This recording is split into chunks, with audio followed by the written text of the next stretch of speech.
और जब हम आलमी मंजरनामे का जिक्र करेंगे तो अमरीकी सदर का हम कैसे जिक्र ना करें, ये तो हो ही नहीं सकता। अमरीकी सदर डोनाल्ड ट्रंप ने ईरान पर पहला वार कर दिया है। इक्तिसादी घेराव करते हुए ईरान के साथ तिजारत पर पाबंदी लगा दी है। तेहरान के साथ कारोबार करने वाले ममालिक पर 25% टैरिफ आयद कर दिया है। सोशल मीडिया पर पैगाम में सदर ट्रंप ये कहते हैं कि फैसला हतमी है और इत्तलाक भी फौरी तौर पर होगा। व्हाइट हाउस की तर्जमान कैरोलाइन लेविट ने कहा है कि सदर ट्रंप ईरान पर तबाहकुन हमले से खौफजदा नहीं, फौजी कार्रवाई समेत मुख्तलिफ ऑप्शंस मेज पर मौजूद हैं, लेकिन सिफारतकारी पहली तरजीह है। चलें जी, एक और सिचुएशन है। खित्ते की सूरत हाल पर अगर हम बात करें तो ईरान पर जंग के साए मंडला रहे हैं। अमेरिका मुसलसल ईरान को धमकियां दे रहा है, लेकिन ईरान ये पैगाम दे रहा है कि जंग नहीं चाहते और दिफा के लिए हम तैयार हैं। मुज़ाकरात मुनसिफाना और बराबरी की बुनियाद पर होंगे। ईरानी वज़ीर ख़ारिजा अब्बास अराग़ची ने गुज़िश्ता रोज़ गैर मुल्की सिफारतकारों को ब्रीफिंग में कहा कि मुजाहिरों पर काबू पा लिया। इसराइल और सदर ट्रंप के उकसाने पर शरपसंद अनासिर ने सिक्योरिटी एहलकारों और अवाम को कत्ल किया। जी बिल्कुल, ईरानी सुप्रीम लीडर आयतुल्लाह खामनाई ने अमरीकी सदर को मौजूदा दौर का फिरौन और नमरूद करार दिया। एक्स पर लिखा, ईरानी कौम मजबूत, ताकतवर, दानिशमंद है। ईरान को अपने दुश्मनों की मुकम्मल आगाही हासिल है। तेहरान में हुकूमत के हक में हज़ारों अफराद ने रैली निकाली और रैली में ईरानी सदर ने भी शिरकत की। मसूद पेज़ेशकियान हामियों के नारों का हाथ हिलाकर जवाब देते रहे। ईरान पर जंग के साए अमरीका की मुसलसल धमकियों का सिलसिला भी इस वक्त जारी है। तो अमेरिका ने अपने फौजी नेटवर्क्स में इलॉन मस्क के मसनूई ज़हानत प्लेटफॉर्म ग्रुप को शामिल करने का ऐलान कर दिया। ये ऐलान अमेरिकी वज़ीर जंग पीट हेगसेथ के स्पेस एक्स के दौरे के दौरान किया गया। ये इक़दाम अमेरिका की नई AI एक्सेलरेशन स्ट्रेटेजी का हिस्सा है। बिल्कुल, मकसद जदीद जंगी टेक्नोलॉजी में अमेरिका की बढ़तरी को बरकरार रखना है। इस मौके पर वज़ीर दिफा ने कहा कि जदीद जंग में वही कामयाब होगा जो तेजी से जिद्दत अपनाएगा। खबरें वही हैं, अंदाज नया है। अब मैं जब कहती हूँ ना खबर वही है, तो कराची का मसला भी वही है जो हम ना जाने कितने सालों से इस पर बात करते आ रहे हैं। मुल्क का मुआशी हब है, रोशनियों का शहर है। जिसकी हम बात करने जा रहे हैं वो शहर कायद है, लेकिन यहाँ पर इतने मसाइल हैं कि अगर मैं ये कहूँ कि शहर कायद के जो अवाम है वो मसाइल के बोझ तले सिसकते हमें नजर आते तो गलत नहीं है। टूटी सड़कें यहाँ पर हैं, जगह जगह गड्ढे यहाँ पर पड़े हुए हैं, अधूरे तरक्याती मंसूबे यहाँ पर है, गैस का मसला यहाँ पर है, पानी का मसला यहाँ पर है, सीवरेज का मसला यहाँ पर है। यानी कि यहाँ पर रहना शहरियों के लिए अजाब बन चुका है। बिल्कुल महक, और मुझे सिंध हुकूमत के वज़ीर आला का ये बयान और बार बार याद आता है, और तमाम लीडरशिप यही कहती है कि कराची और सिंध का मुकाबला दीगर सूबों से नहीं, दुनिया के तरक्की याफ्ता शहरों से है। तो सूरत हाल ये है कि हम इसका मुवाजना किस जगह से आप कर सकते हैं। मतलब मेरे पास शायद अल्फाज भी ना हो, क्योंकि इतना बड़ा ये शहर है, मौशी हब है आपका। कराची में आप भी रही हैं, मैं भी रहा हूँ। जो सूरत हाल हम लोगों ने देखी, इतना खूबसूरत शहर, इतने प्यारे वहाँ पर लोग हैं, लेकिन इंतज़ामिया की गफलत ने क्या हाल कर दिया, उस पर एक रिपोर्ट दिखाते हैं। मसाइल के बोझ तले सिसकता रोशनियों का शहर कराची, बहाल इंफ्रास्ट्रक्चर, अधूरे तरक्याती मंसूबे और खुले मौत के नाले शहरियों के लिए वबाले जान बन चुके हैं। वो हुआ है, शादी का पेन रहता है हर वक्त, यही है रोडों का हाल हमारे यहाँ। ओल्ड सिटी एरिया तो पूरा ही टूटा हुआ है, ठीक है। अब तो हालत ये हो गई है कि जो शॉपिंग एरिया है, जैसे तारिक रोड हो गया और सदर हो गया, और इसके अलावा दीगर जितने भी इलाके हैं उसमें भी यही हाल है। यकीन मानो कि जहन्नम बनाया हुआ है शहर को। ग्रीन लाइन, रेड लाइन और दीगर मास ट्रांजिट मंसूबे अब तक मुकम्मल ना हो सके। जहांगीर रोड हो या लंडी कोतल चौरंगी, गार्डन हो या शहर का कोई भी इलाका, जगह जगह सड़कें खोद कर छोड़ दी गयी। हर रोड पर हर जगह पूरे कराची का बेड़ा गर्क किया हुआ। पंजाब को बना दिया है, कराची का तो बेड़ा गर्क कर दिया है। इनका तो अल्लाह ही हाफिज है। और के अंदर मेट्रो बन सकती है 6 महीने में या 16 महीने में, और इस्लामाबाद में भी सब 45 दिन में अंडरपास बन सकता है। ये सवाल अपनी जगह मौजूद है कि शहर के साथ इस शहर के लोगों ने क्या किया है। 10 मिनट का रास्ता है तो वो आधा घंटा लगना है। मंजर ऐसा है कि सुबह निकलो घर से साफ सुथरे और शाम में जाओ तो मट्टी में हो रहे होते हैं। बिल्कुल, कराची की सड़कों की बदहाली अब महज एक शहरी मसला नहीं, ये एक संगीन समाजी और सेहत का बहरान बनता जा रहा है। खस्ता हाल सड़कों से उड़ती धूल, मट्टी, सांस, आंखों और जिल्द की बीमारियों को जन्म दे रही है। मोटरसाइकिल सवार हों या पैदल चलने वाले, बुजुर्ग हों या बच्चे, सब इस मुस्तकिल अजियत का शिकार हैं। कौन सुनेगा कराची वालों की चीखें? दुखों का मदावा कब होगा? अहलियाने कराची सरापा सवाल हैं। तो सड़कों की क्या सूरत हाल है शहर कराची की, वो आप लोगों ने देखी। और यहाँ पर बाइक सवार जो हैं अक्सर हादसा का शिकार हो जाते हैं। बल्कि मोटरसाइकिल से याद आया, मैं कभी आपने बाइक पर पीछे बैठ के सफ़र किया है? बिल्कुल किया है। तो क्या एहतियात करती हैं, क्या एहतियाती अच्छा, उसमें मैंने तो हमेशा यही किया कि अपने दुपट्टे को मैं संभाल के बैठती हूँ। अपनी शर्ट, चूंकि लॉन्ग शर्ट्स का फैशन होता है, जब तो लंबी लंबी शर्टें आपने पहनी होती है, शर्ट को संभाल के बैठते हैं, मतलब अपने आप को समेट के बैठना बड़ा जरूरी होता है, वरना ऐसे ऐसे एक्सीडेंट्स होते हैं जिसमें खुदा ना खास्ता जान भी चली जाती है। तो कराची में सड़कें पहले ही तबाहाल हैं, तो ऐसे में मोटरसाइकिल के पीछे बैठी ख्वातीन की चादर या दुपट्टे अक्सर हादसात का सबब बन जाते हैं। तो थोड़ी सी एहतियात आपको बड़े हादसे से बचा सकती है। वो कौन सी एहतियाती तदबीर हैं, फरवाली की रिपोर्ट में हम जानते हैं।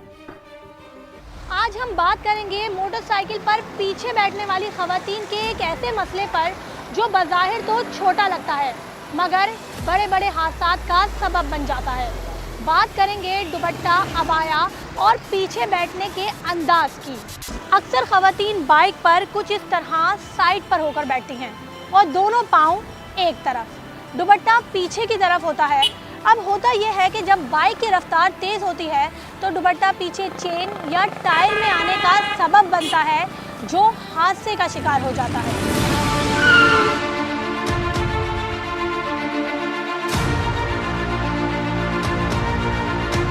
लेडीज़ का दुपट्टा फंसा है बाइक में। अच्छा, फौरी तौर पे आप एम्बुलेंस को कॉल करें और 15 को कॉल करें।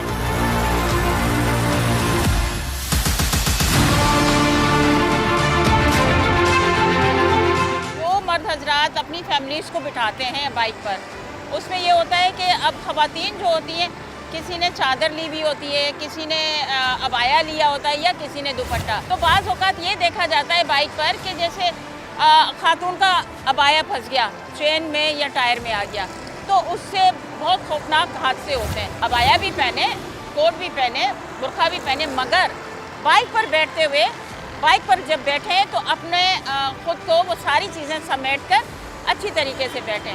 जिस तरह ख़वातीन वन साइडेड बैठती हैं, तो मेरे ख्याल में अगर वो बिल्कुल बापर्दा होकर उस तरह बैठें जिस तरह बाइक ख़वातीन भी चलाती हैं, जेंट्स भी चलाते हैं, तो वो ज़रा बैलेंस जो है वो सही रहता है, बरकरार रहता है। खवातीन अगर थोड़ी सी एहतियात करें तो हादसा टल सकता है, जैसे अबाया या दुपट्टे को अच्छी तरीके से पिनअप कर लेना या इस तरीके से लपेट लेना। मैंने तो अपना सफ़र इन हिदायत पे अमल कर कर महफूज बना लिया। क्या आप भी अपना सफ़र इन हिदायत पे अमल करके महफूज बनाएंगे? ओवर टू यू महक और उमैर।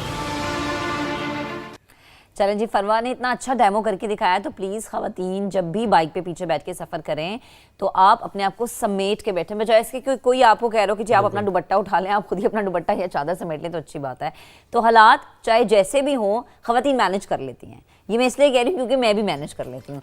मुश्किल हालात हों, हिम्मत नहीं हारती, हौसला नहीं हारती। लेकिन एक चीज़ ऐसी है जिस पे आके थोड़ा सा ना डगमगाना, मेंटली भी आप प्रेशराइज हो जाते हैं, वैसे भी आप डगमगा जाते हैं कि यार मुझे एक सेटअप करना। अब मैं सोच रही हूँ जी मेरे पास उसकी आमदनी जो है बड़ी महदूद है और उसी आमदनी में मैंने एक छोटा सा सेटअप करना है, तो फिर मुझे क्या करना चाहिए? लेकिन आमदनी को बढ़ाने के लिए आपने एफर्ट करनी है, हिम्मत नहीं हारनी, अपना जो हौसला है वो नहीं टूटने देना।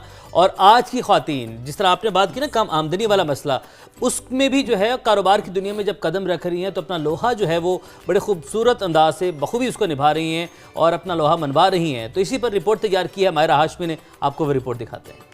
अब वसाइल की कमी भी कामयाबी की राह में रुकावट नहीं, कम सरमाए से भी कारोबार का आगाज मुमकिन है। हौसले और जिद्दोजहद की बेहतरीन मिसाल सिंगल मदर अस्मा रफीक, जो अपने बच्चों के बेहतर मुस्तकबिल के लिए दिन रात मेहनत कर रही हैं। सिर्फ 4000 रुपए से घर में तैयार होने वाला कुदरती बालों का तेल बेचना शुरू किया और अब बाइज्जत रोजगार कमा रही हैं। मेरे माइंड में हर वक्त ये प्लान्स आते रहते थे कि हमें अपने लिए कुछ करना चाहिए।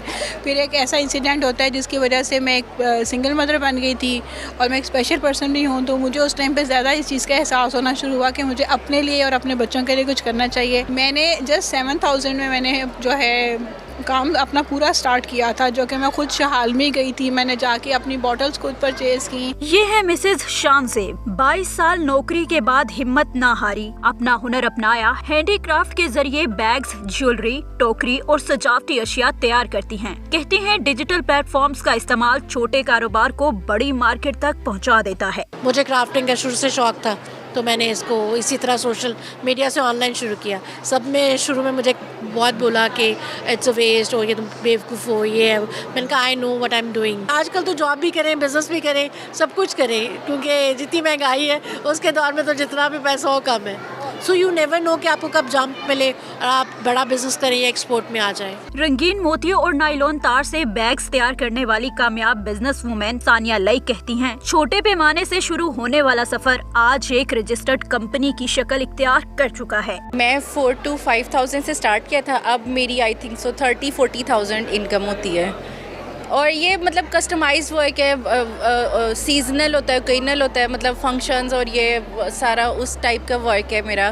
तो ये फिर सीज़न जब आता है तो फिर ये काफ़ी ज़्यादा इसकी डिमांड हो जाती है, तो फिर मेरी उस हिसाब से ऑनलाइन होता है मेरा ये सारा प्लेटफॉर्म। इन खवातीन ने साबित किया कि कम वसाइल रुकावट नहीं, असल ताकत अज़म, मेहनत और खुद एतमादी है। कम आमदनी से शुरुआत, बड़े ख्वाबों तक का सफर, ये कहानी हर खातून के लिए हौसला अफजा है, क्योंकि अज़म और मुस्तकिल मजाजी से हर ख्वाब को हकीकत में बदला जा सकता है। कैमरामैन जवाद याहिया के साथ मायरा हाशमी, समा, लाहौर। तो ये मायरा हाशमी की रिपोर्ट में आप लोगों ने देखा कि अगर आपके अंदर हिम्मत है, हौसला है, और अगर आपने ये ठान ली है कि हार नहीं माननी, तो कामयाबी आपके कदम ज़रूर चलती है।